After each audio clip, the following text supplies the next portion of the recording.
namoz o'qimasdan o'lgan odam jannatga kiradimi, kirmaydimi? Mast holda o'lgan odam jannatga kiradimi, kirmaydimi?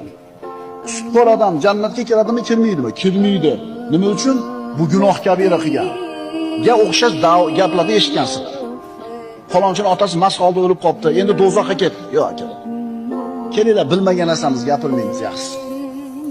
Ha? Mana ahli sunna va jamoaning e'tiqodi qanday? Bir odam gunoh kabira qilib, tavba qilmasdan o'lib ketdi. Aroq zavodi bor edi, shuning ustida o'lib ketdi.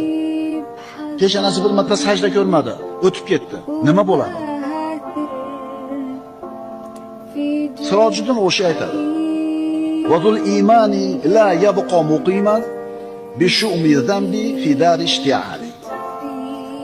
Mo'min banda gunoh zarari tufayli alangalanib yonish diyorida muqim holda boqiy qolmaydi.